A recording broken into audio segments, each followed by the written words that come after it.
Welcome to SSC Online. I'm Vijaya Singh Gautam, Student Ambassador at EBC SSC Online, and I'm currently pursuing law from Rajiv Gandhi National University of Law. Today we are privileged to have with us Mr. Bharat Chugh. Mr. Chugh is presently working as a partner at L&L Partner.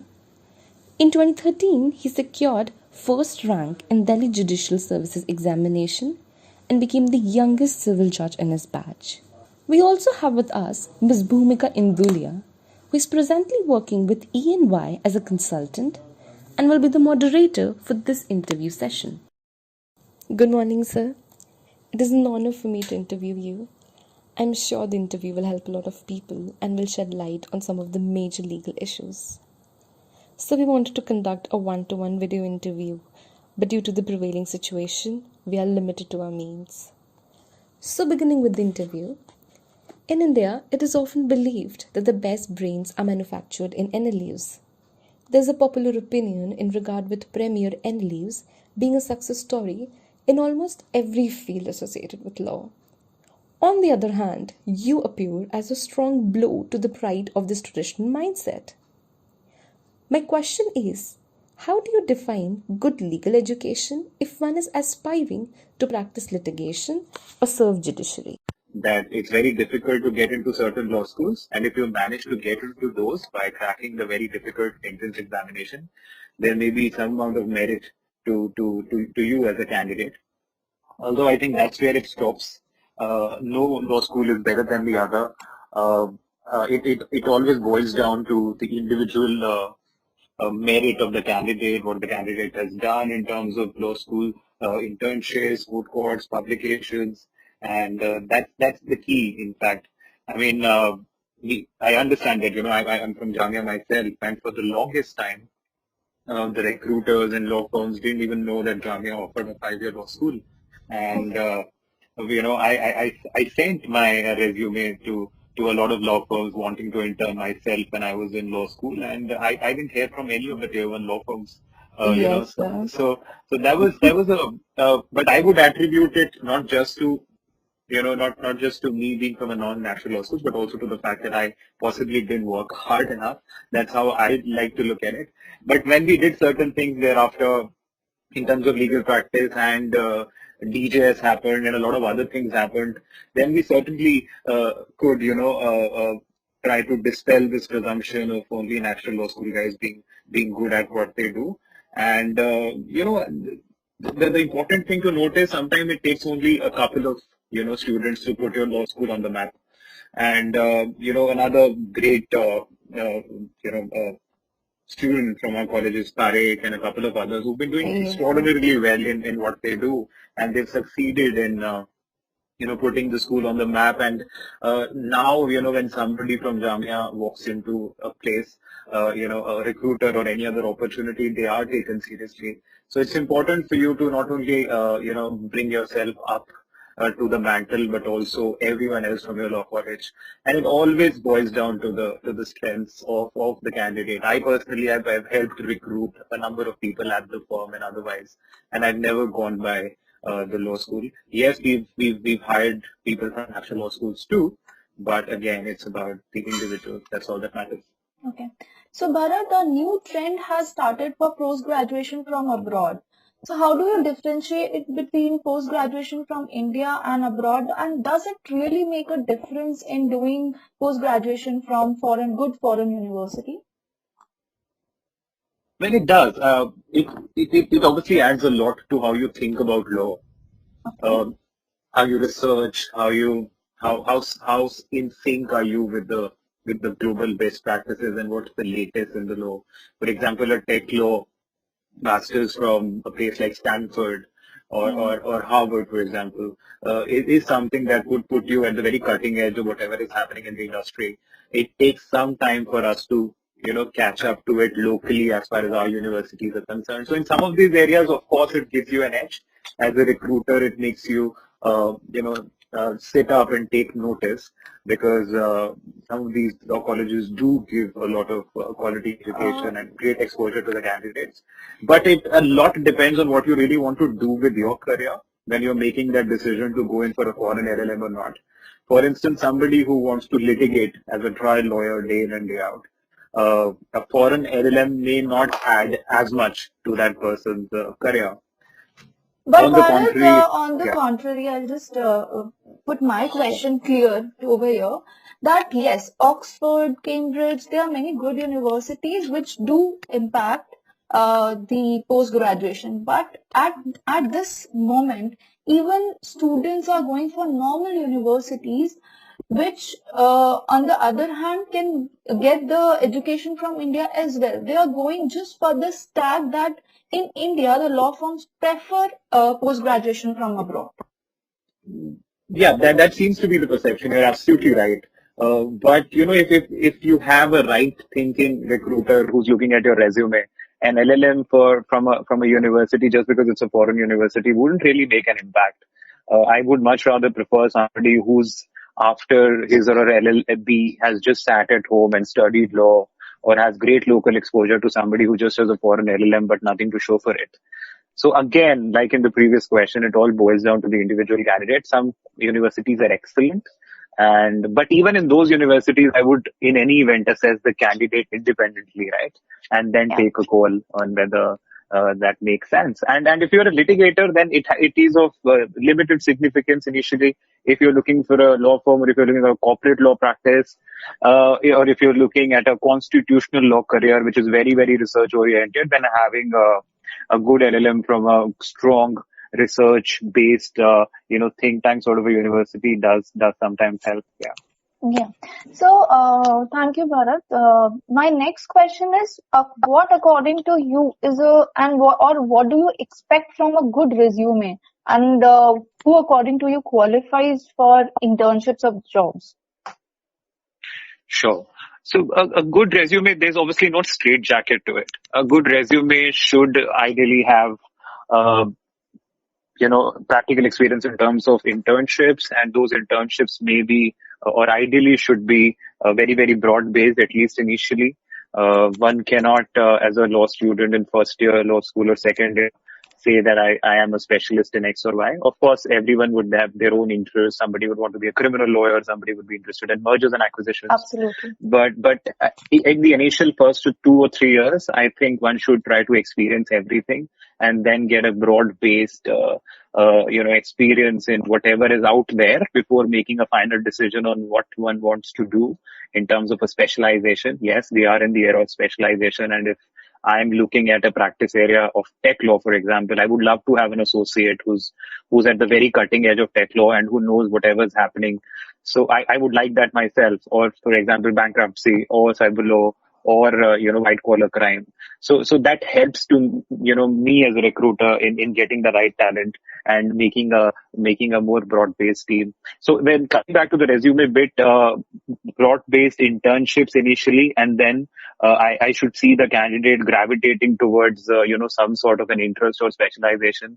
Because at the end of the day, when I'm recruiting somebody, I expect that individual to add, value to the learning and to what we put into our matters, and they're having some sort of a specialization helps. And, when the person starts off at the firm, the person starts becoming the knowledge base and the go-to person within the firm for anyone having a problem on, for example, white collar crime. Everyone in the firm, 400, 300 lawyers would know that X is the person to go to. And that, develops your reputation and your credibility as a lawyer. And not only within the firm, outside, in terms of clients, they start trusting you that you really know your field. So general internships followed by special internships, moot courts, of course. I personally have a strong bias in favor of a lot of publications. I believe writing is extremely important for a lawyer. Words Absolutely. are all that we have. So a good writer is very important because that reflects in your drafting, that reflects in how you speak. So language is very, very important, and language is reflected in your publications a lot. It also helps you put yourself on the map as a candidate and get exposure. This is especially important to people who do not have a lot of social capital in terms of contacts in order to get into firms or other places. those opportunities are slightly limited, as was the case in my case. I didn't know a lot of people in the profession, and I would never ask my father to put in a word. So I was left to fend myself, and Exactly my point. This so is what my writing point. helped. Yeah, so the writing helped me get noticed. I wrote a lot in my law school, and the way I would approach to identify a vacuum which nobody is written about, then start writing about it, then start to demystify it so that anyone can understand. Simplicity was extremely important. I've always believed that unless you can write it or explain it simply, you don't understand it well enough. So the idea was to make it simple, interesting, witty, and write about something that nobody else has. And that paid great dividends to me as a young law student and lawyer. I started Sorry. getting noticed. Yes, sorry to intrude, but we all read your WordPress articles. Definitely, we Oh, all that read. Yes. that's kind. I'm sure you've got better things to do with your time, but thank you, thank you for the endorsement. Yeah. So writing really helps. I look for it in a resume, and I also look for somebody who's not just good at law, but also good at understanding society, sociology, economics, who has a world view, who understands policy, who understands what's going on. Because law as cannot be studied in isolation, right, or in a vacuum. And for you Absolutely. to be a good lawyer, and in order for you to have good conversations in the court with the clients, you need to understand the world a little better, and that can't happen unless you read extensively, try to build a personality, try to, somebody said that the difference between a lawyer who reads and a lawyer who doesn't read is a difference between a Freemason and an architect. You wouldn't want to be a daily laborer, working away for hours and hours, hard working, so to speak. You need to be smart. You need to have a view. For example, if you're dealing with an important economic policy case, you cannot do it solely on the basis of your bare acts and your understanding of the law or the regulation concerned. You need to True. understand what is the impact on the economy, what is going to happen. You need to tell the judge that this is the possible impact of what your ruling would be. And so you need to, take a step back and understand things in an interdisciplinary fashion. So I appreciate people who study psychology, economics, sociology, philosophy, and history, and apart from their law, and that really adds to their legal acumen too. So yeah, internships, moot courts, articles, general love and proficiency and language is what I look for in a resume. Okay. So, Bharat, what will you advise for a first generation lawyer or a first year or a second year if they want to do any internship? And as you said, you struggled a lot in getting internships, and it happens. Just deciding on the basis of resume, do you think this mindset needs to change and we should actually focus on the things which you said, writing, being updated about everything? Because at the end of the day, it's not just the law; it is a lot more other things which impact. Sure, you're absolutely right. I mean, a resume sometimes is not the correct determinant. I mean, you can't really judge a person from that cover of the book, right? So what we try doing is once we've shortlisted a number of resumes, a resume, of course, and a cover letter is your first opportunity of making an Yes. impact, and it is very important for you to invest time into it. Write proper English, write something that really catches somebody's eye. For Absolutely. example, if you know that I work on the white collar crime side a lot, then when you're writing that cover letter to me, you need to individualize your cover letter or your resume. If I'm going to look at it, it cannot be a generic Absolutely. thing that you send to 100 people at large. If you know that I've written publicly and I feel very, very strongly on a certain issue, for example, on many provisions on the Money Laundering Act being unconstitutional, and I've written extensively and I've spoken extensively, it would really touch a chord with me if you've done some similar work and you would want to share what you've written on it, and for you to take the understanding to the next step. And I see promise in you, and that's how I call people all the time to the firm and have discussions in order to assess their strengths. And resume is not all that we go by, of course. So you may have an excellent resume on paper, but if you don't measure up when you meet me, then it doesn't make sense, right? Absolutely. But do invest a lot in your individualization of your cover letters and resumes. I mean, I can't tell you the number of resumes that we get that we wouldn't want to look at, because it's not constructed properly as far as language is concerned. True. We are not looking for, Shakespeare and, people who like Justice Krishnaya, but we are looking for people who can simply communicate really, really effectively, because communication is all that there is to it. So people should possibly pay more attention to that. And work more on the individualized cover letter, because that is going to make impact. That's right. And something that stands out to the reader, because you're essentially selling yourself. You're selling an idea. You're selling, why would you be indispensable or very, very useful for the organization, right? You can't appeal to somebody's sense of, charity or something. You have to make the recruiter understand that this is the value that you will bring. Of course, the recruiter would bring a lot of value to you, and it's a two-way street, but you'll have to fill that vacuum. Okay. Thank you for clarifying that for us. That will help a lot. And moving forward to our next question, sir, talking about white collar crimes.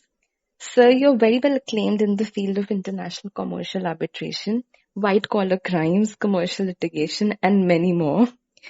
You have previously served as a judge and were the youngest to top the DJSC.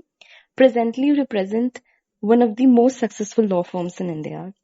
My question to you is, where do you get this sort of clarity while working hard for the judiciary to cracking it and then leaving it for another unplanned opportunity? Do you ever think about the road not taken? That's a great question. And then there are, and it's not an easy one to answer. Cracking DJs was, there is a history to this. I've seen a lot in terms of my personal life, difficult times. I do not want to get into the details of it. Much of this is in the public domain. But long and short is that I started working at a very early age, started helping my dad. That gave me the exposure to law. So not only did it give me exposure to law at a very early age, it also helped me see life, for all it was, and the injustices that are meted out to people on a daily basis. People who are powerless, people who are marginalized, people who do not have access to resources, how they are always possibly given the rough deal by the system, and how difficult is it for a common man to get justice, and how important is sensitive judicial decision making, and how important are judges who think like that to the system. My father ended up losing his own house, as a matter of fact, when he came as a refugee to India with his young, family members and brothers and sisters. He ended up losing a case because the lawyer they briefed didn't show up in court, and that made my dad, take up the pledge of fighting for the disenfranchised. And slowly and gradually, my dad, rose. He started off by selling tea, selling oranges, and, working at the vegetable market. And then he became a typist at Tisazari Court, typing out affidavits and drafting for other lawyers. And then in the evening, he would go back to his law college and complete his graduation in law. And then he ended up becoming a lawyer, and he started off with his trial court practice at Tisazari. He used to do a lot of pro bono work. So when he started off with Tisazari, and he had this sense in him that I would correct injustices wherever I see them and give back to the society, help in meaningful, getting meaningful justice for people. He had this in him, and he started off with Tisazari, and he really wanted me to start off from the same court, but as a judge, because he believed that as a judge you could possibly do a little more for people on a daily basis by dispensing actual justice. And so I made this promise to my dad that yes, this is something that I would do and work hard for. Of course, it is very, very speculative clearing the judicial services exam. It's one of the toughest exams in the country. Yes. And you can never really say that I'll do it for sure, but all that you can do is you can try and give it your best shot. I ended up studying because I was really passionate about law always. Judging was a way where you could actually help in dispensing justice, applying law, playing with interpretation, reading precedent, writing judgments. Everything that I've loved about law was there, except of course the ability to argue and persuade, which is something that I'll come to later. So I thought judging is a good way of giving back, and also to redeem the promise that I made to my dad. Ended up studying in 4th and 5th year of my law college. I knew that starting early would help. After I graduate, there are all sorts of pulls and pressures where you have to make out a living, and you have to get into a regular job, and you can't sit at home indefinitely after you've graduated trying to prepare for an exam. So what I tried doing is I started early, and I thought this is the right time. And I think after 1.5 years of graduation, I cleared the exam at 23. Was great fun. It's a brilliant opportunity. When you take your oath as a judge at 23, I can't explain the feeling in words. It's a very Sarfarosh sort of a moment where it's very idealistic, and that you are a part of the solution now, and you'll uphold the constitution and do justice. And I doing that as long as I stayed there, passing good decisions that matter to people. Uh, had the opportunity of passing a lot of judgments to help, for example, young people being prosecuted under the Railways Act for selling tea without a license, and other Yes, so we socially are very relevant well orders. acquainted with your poetry and whatever you have done. Yeah. And that's So very and inspiring, yes. Thank you. Got an opportunity to do that. So, as young people, we feel so powerless that we can't do enough. How many PILs can you file? How many RTIs Yes. can you file? Can you contest elections? How do you make a difference to India's polity and problems? But as a judge, you get to be a part of the solution. That's the beauty about being a young judge. And you have so much of energy. You have so much of idealism in you. So I really enjoyed that. But somewhere along the line, I realized that it is very good as an individual, and I'm also contributing to the evolution of law. But I missed the feel of being a lawyer. My dad was a lawyer. I always identified myself as a lawyer. When I was young, it's a small anecdote. At the age of 6 or 7, I ended up you know telling my school principal that I'll possibly sue you for defamation, because you have asked me you have asked me to get up from a competition in the middle of it. It was a painting competition. I was painting away to glory along with my class and along with my schoolmates. It was an open competition, and then the principal comes in and says, "Boy, you're too young, and maybe you can participate in the next round." And I was halfway through my painting, and I'm staring at her with my jaw dropped. You can't tell me in front of people that I'm a kid, right? I'm doing this competition. You should have told me earlier, but since you have said it in front of so many people, I think I have a valid cause of action for defamation against you. So at the age of 6, I understood that, I thought The I had a right. reputation, and I was lowered in the eyes of my right thinking schoolmates. So my dad and principal, of course, didn't take me seriously. I didn't I expect. am sure they might have taken you seriously, but they didn't show it in front of you. So this is interesting. Okay, what happened was my principal told me, okay, you want to sue the school for defamation. I got a little scared by that point, because threat to मैंने कर दिया था, but then I thought, can I really pull this through? I'm just a kid, right? It was a big school. So then my principal tells me that, okay, you are suing the school, but there is one thing that you should know, and that is that your father is the legal advisor for the school.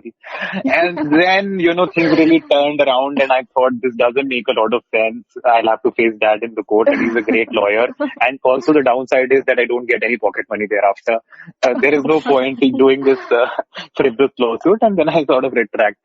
So I've always thought, like that. There was a point where my dad, I keep going back to, one of my anecdotes. At one point, my dad, I think, wanted to tell me something, or he spoke in a loudish voice, or he said something to me, and I told him that you should, go say this to somebody your own age. I'm powerless and I'm a kid. I obviously can't compete with you. So, let it be a fair contest. So my dad, who was fuming with anger, started, laughing. And this was at 6 and 7 again. So I've always had that sense of, trying to do the right thing, justice, what is law, what is proper, and I wanting think to argue you and were a fight for born it. lawyer. I don't know if I should take that as a He compliment. I definitely mean, has I it was a in his very, genes, right? I'm sure it was very difficult for my parents to, rear me up. My heart goes out to them. I mean, if I had a kid like that, I would possibly disown the kid on day one. But yeah, they did what they did. And, coming back to, wanting to be a lawyer, I missed, persuasion. I missed advocacy. I missed argumentation, cross-examination, things that I've been really passionate about. So, as a judge, your role is of a listener, of somebody who's impartially appreciating the facts and circumstances and balancing the scales. But if what you want to do is tip the scales by convincing someone with the power of your spoken word or advocacy, then you would find judging a bit passive in that sense. There is obviously no comparison between judging and lawyering. These are apples and oranges. And I wouldn't say which is which, because both are extremely important. Both stakeholders work to get justice to the masses, and they're both equally important. But I could personally identify with being a lawyer much more than being a judge, especially at that age. where I love to travel, where I love to argue, where I love to write publicly. And as a judge, your life is somewhat, as they call it, a hermit life in that sense. You have to limit your social contact. You have to see what you say in public. A judge only has to speak through his or her judgments and not otherwise. So this was a role that I found a bit, stifling in that sense, although there are huge upsides to being a judge, in terms of what you can do. So on a balance, I thought this is a time where I really want to, do advocacy, and at a later point of time, I can possibly re-examine that. And never a dull day ever since, not a day of regret. And when you say unplanned, it wasn't as unplanned as that. I Okay. served 3.5 years. I thought about this for a long time. It wasn't a decision on impulse. Clearly, as you rightly said, it's not an easy decision to make. You work very hard for an exam, and then you make it, and all that comes with judging, the respect, the recognition, the encouragement, the blessings. It's hard to let go of that. But if you believe in something passionately, then it's not that hard a decision. I thought about it. The first thing for me was, if I leave this, then what? Do I practice as an individual practitioner or litigator? I had done this before I joined DJS. So that was one possibility. The other was to join a litigating firm and work with a firm. I went in for the latter, because I thought it was important for me to, get an understanding of commercial laws such as arbitration, Money Laundering Act, and other things, and working on, some of the most complex cases that the nation has. And the firm that I'm with, I had the good fortune of working on some of the most important cases, including the 2G case and other cases. So I took that considered call at that point, that as an individual practitioner, I'll obviously get to do a lot. But in order for me to really understand some of the biggest cases in the country, work with some of the best senior advocates and best minds, I think I need to work on bigger cases for the time being. And that was the call that I took, and excellent call. It's been 3.5 years at the firm, and have worked on, what the upside of being at a firm is that there is a lot of talent. The matters are very big. The stakes are very big. Of course, you don't get to argue all these cases yourself, because the stakes are so large that the client would more often than not also want a senior counsel. So the best part is that you get to work on very big matters, complex cases, work with the best Indian lawyers, work with the best foreign lawyers, the best QCs, and that is a great learning curve. So this way I could merge my understanding of the Indian, disputes law, trial law, and I could merge my understanding of Indian laws with the best global practices and what's the law in US, what's the law in England, by working on some international arbitration cases or international criminal law cases. So that was what weighed with me when I was making that decision. Yeah. So Bharat, you just mentioned that judge has to social cut themselves socially, and don't you think that it is something which we all know, that these are the things which a judge is supposed to do? They have to keep themselves away from their social life. They have to cut themselves from somewhere, to the point that this is the life. And before entering judiciary, we all know that these are the pros and cons of judiciary. So coming back to this question also, that even judges are not paid considering the amount of workload they have in courts. So there is already a lot of air about you leaving judiciary. So do you think it was also one of the reasons for you to leave judiciary? Interesting questions. So the two parts to it. One is that one knows that this is a very restrained sort of life, and judges don't live very, very, do not have huge social circles, and they can't really put themselves up on Instagram, for example, and party with lawyers and put it out there. These are the trade-offs. This is something that the judge agrees to do, and this is expected of him because he stands not only for himself but also the system. A judge is a brand ambassador for the justice system, and he can't be seen to be siding or in public or expressing his opinions. I understand that, a judge partying sitting with a bunch of lawyers may not have any impact on his judicial decision making, because when you become capable of disassociating yourself from your families, your friends, your ideologies, your philosophies. And as a judge, you're just looking at it like a blank slate and deciding it for what it is without any biases. But I also understand that perceptions are important. Even if you are deciding it by the book and objectively, even then, what the citizen sees is also important. As they say, justice should not only be done, but should be seen to be done. So perceptions are important. The judge has to keep up with those perceptions. I knew this before I entered the service and never had much of a problem with this. I mean, I'm not somebody, I am not keen on too much partying myself, or I don't, also have a lifestyle that is inconsistent with being a judge. I always also wanted to have a voice as far as the national legal scene is concerned, where I could express myself more freely and not just by way of my judgments. For people who can make a trade-off where they take up judgeship and want to continue with it, they do, and it's a very small price to pay. Letting go of your part of your freedom for being able to do a larger good. It's a very small price to pay. I continue to believe in it. So that was never the primary consideration for me. The reason for saying this was to put it out there so that the listeners, know what is there and they can make a more informed decision. The primary decision for me was to be able to be a lawyer, which is something that defined me as a person, and to be able to do that. The second part of your question was compensation. What is the Even after several pay commissions, judges are not paid considering the amount of workload they have in courts. And I completely agree. The compensation is not commensurate with the effort and the work that they do. In fact, if you look at the world over, India is possibly the only country where after the independence, the judge's salary has actually gone down, despite all the pay commissions. And this is not just at the trial court level, this is also at the high court, at the Supreme Court level. Indian judges are one of the worst paid judges anywhere in the world. And, and despite that, we expect to attract the best talent from the bar to the judicial. There's too much to expect, especially for people who already have a thriving practice, So increasing compensation, making it commensurate with the, for example, what a lawyer and a good lawyer of that standing makes at the bar is very, very important for you to attract great talent. Compensation, I won't say was what weighed with me when I made that decision. I've never counted judgeship or assessed judgeship in terms of its compensation, and one can never do that. If you want to make money, the choice is very, very clear. You don't go in for judgeship, So that was never the reason with me. I took up judgeship, and I was happy with whatever the salary was at that point.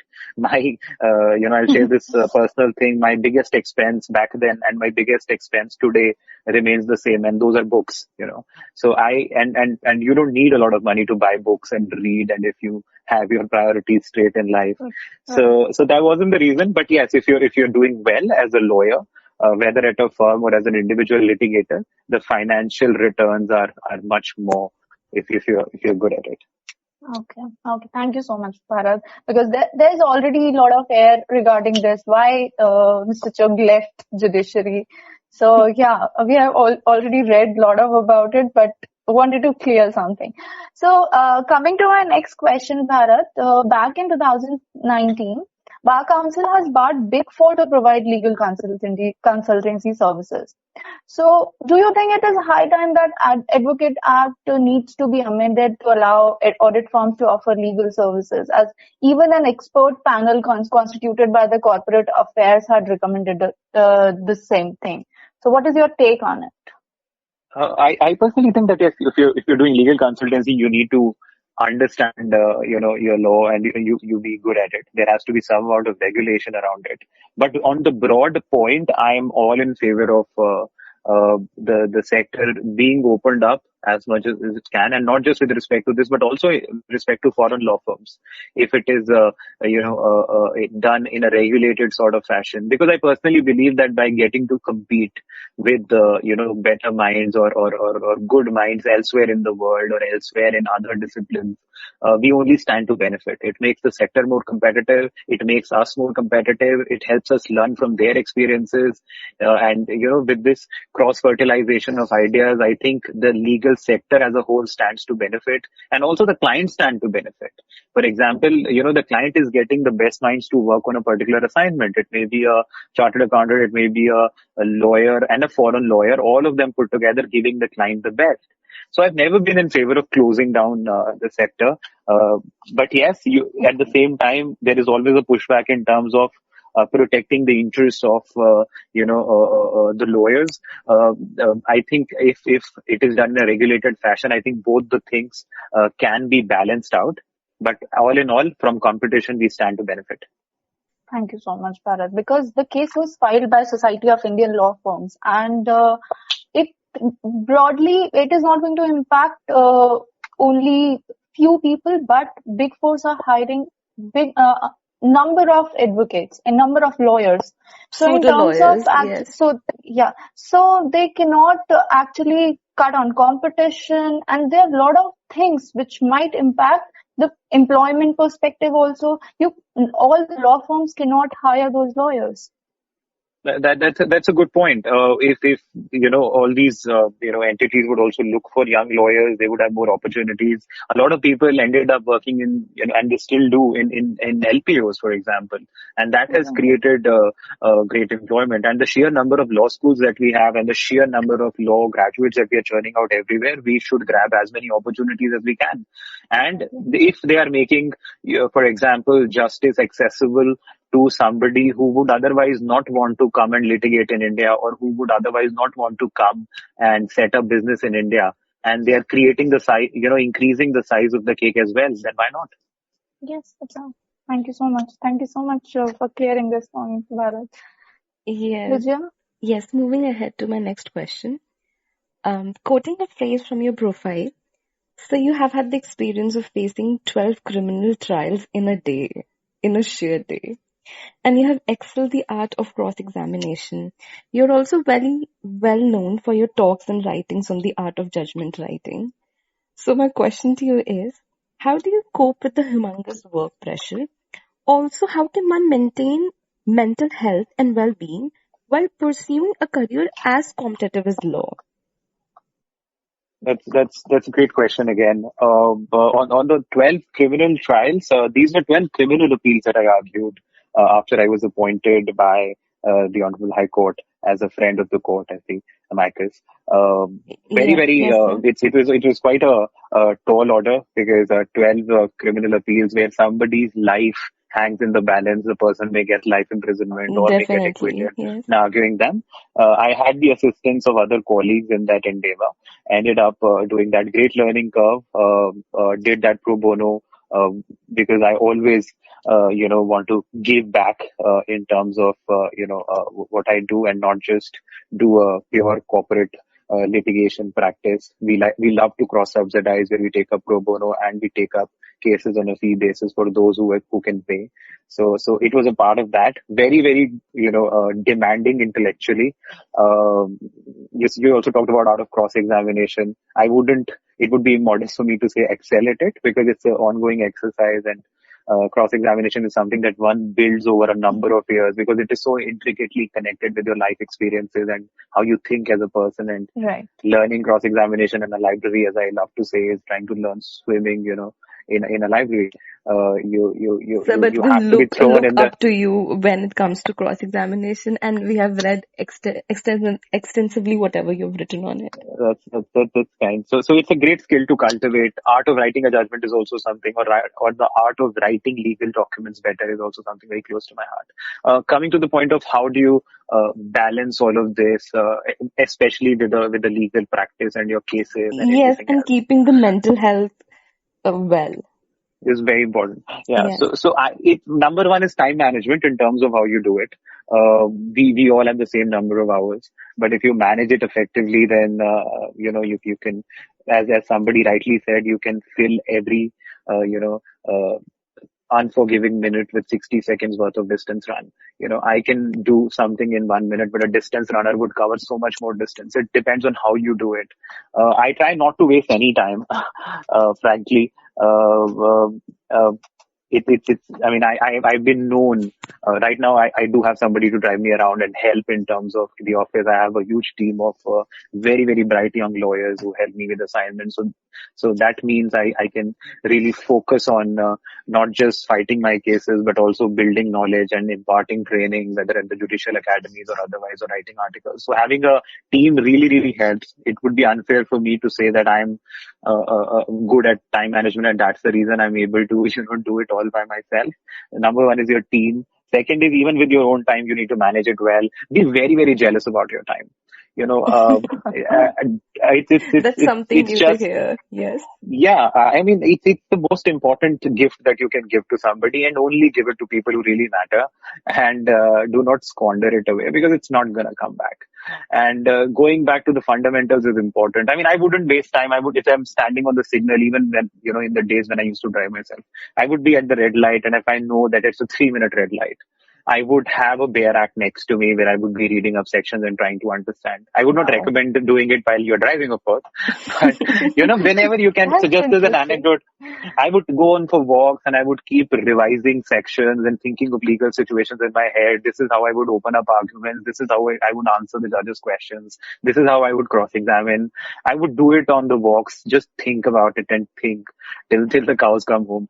So I also, there would be a lot of distractions along the way when you're trying to remain focused on your law and your career and all of that. Yes, distraction and ups and downs, and Yeah, sometimes that affect the mental health a lot. And there's a lot of hue and cry in regard with mental health and mental absolutely. well-being in the Uh, present age.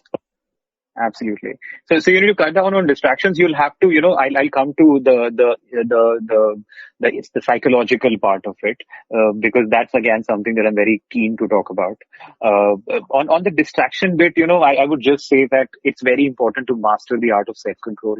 Somebody did an experiment a couple of decades back at the Stanford where they talked about how do you measure success? How do you measure a person's ability or chances of being successful in life? And they came to the conclusion that people who are very good at self-control are people who usually make it, because they can, let go of those instant gratifications. So what they did was they took a couple of young infants, they gave them marshmallows, and they said, either you can take, one marshmallow right now, or I'll give you two if you wait for an hour or something, right? That's They very were just trying to interesting. check those infants if they have some self-control or not. So some of them were really greedy, and they took the one that was being offered to them without wanting to wait.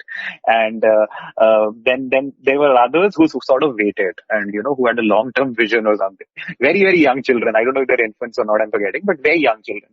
So what Stanford did was, then they traced them throughout the ages, and then they went on to see how they performed at school, at their SATs and stuff. And they came to the conclusion that children who had not taken that instant gratification of one marshmallow, but taken a logical decision and made an investment and took two later, are the ones who went on to perform really better. So I would ask you to, not waste time and, look at the long term, and it's really going to help.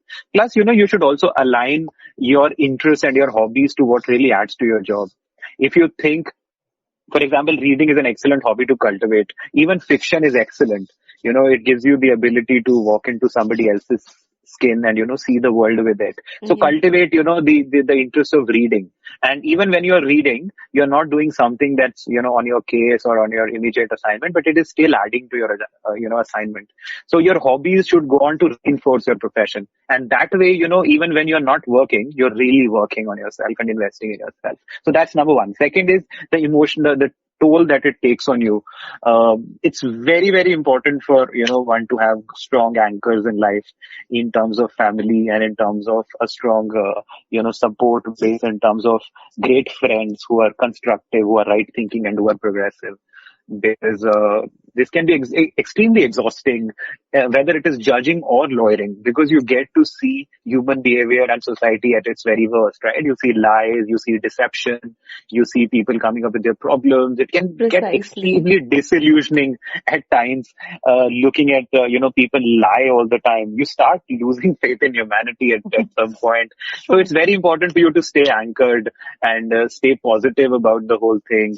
And at sometimes, you take it like a game. This is a puzzle that I have to solve, and not become too emotionally concerned with your cases, because, a surgeon can never perform on his or her own daughter's case, right? As a lawyer, if you become too emotionally invested in your cases, then you lose some objectivity. Then you lose the judge's confidence in you, because the judge also then thinks that, this guy's too emotional about the case. Should I trust him as a friend of the court, or should I not?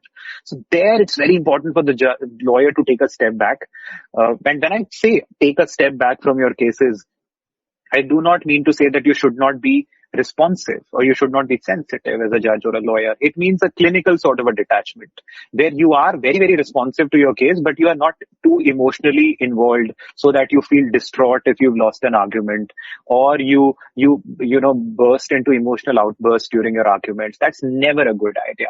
And if you start practicing that, then it would gradually take a less emotional toll on you as you go along, because you start to separate your personal and your professional life, and then you take it differently. And then, yes, having good support bases, cultivating various hobbies, working out is extremely important. The kind of, the dopamines and the other neurotransmitters that it automatically gives you makes you feel happier. No matter, even if you're doing a 18-hour work shift or whatever, still make it a point to come back home and, work out or go to the gym or play a game that you love. I personally found that to be something that keeps me afloat in some of my worst, moments. We would also like to know some of your interesting cross-examination instances which have not come in public yet. You have already given so many instances in public yet. We just want to know some interesting cross-examination instances which are not yet in public domain. Sure. The problem with having written and spoken so much about something you're passionate with, then you're at difficulty thinking of something that you've not spoken about. Okay. I would, I've talked a lot about, the experiences on the criminal side. Let me discuss something on the civil side, in terms of cross-examination. So there was a case where, I was trying to get an email admitted from the opposite side. It was a case where the defendant, broadly the case was about misrepresentation. An Indian startup had sold a company to my client, who was a foreign investor, and made a lot of representations that the company is doing really well. It has so many features, it has so many assets. And then the foreign investor, who was my client, ended up buying the company. And later it turned out that it was all a bundle of lies, and we initiated an arbitration on the grounds of misrepresentation and fraud, wanting to retrieve the sale consideration back. And so that's the broad context. In that case, when you're looking at a civil case for cross-examination, you would notice that it is very, very document oriented. It's not as fact oriented as a criminal case, because almost everything is there in the basis of, in the form of an email or board minutes and other documents. So very less scope for maneuvering as far as oral evidence is concerned. Most of these cases would turn on one damning email or the other. So when I was cross-examining, the opposite party denied an email, and that I never wrote this email. This was the stand taken by the opposite party throughout the course of the case. And this was an old email, so it could not be proved formally, and we came to the case at a very later point of time. We could not call Gmail anymore, because if somebody denies a mail, what do? You call the service provider, or you call Gmail to say, or X to say that yes, this email was actually delivered. And but we couldn't do that because we were at the advanced stages and I was cross-examining, and that was when I came in. And then, so the idea was to, how do you get this guy to admit the email?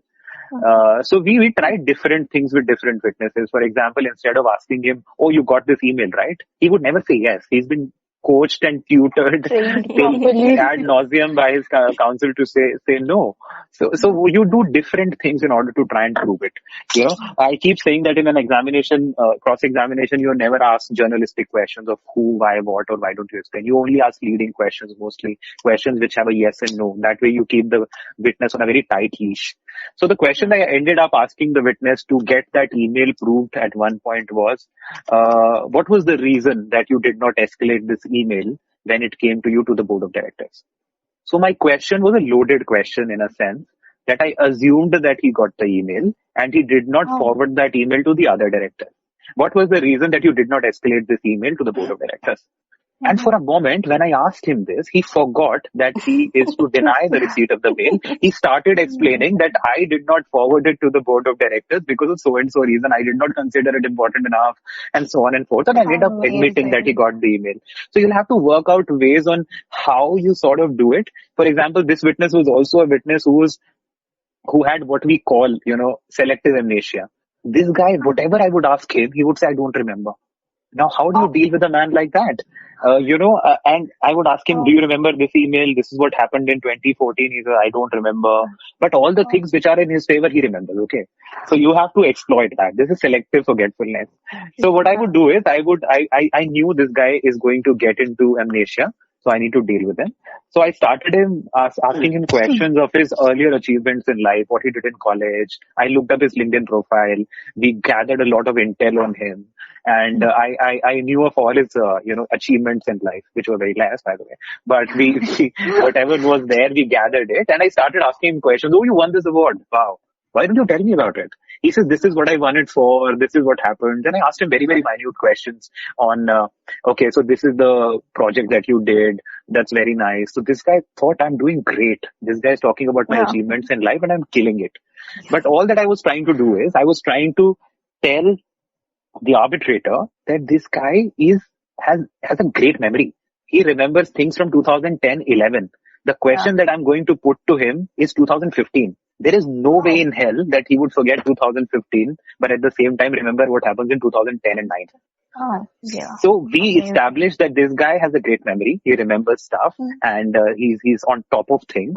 And then when he said to my question that I don't remember, this did not really weigh with the arbitrator. The arbitrator knew that he was lying. There's no way you can remember other minute details about your life, but not this. But if I just stopped at, him saying I don't remember, then it's just a dead end, right? How do you right. make any headway with a witness like that?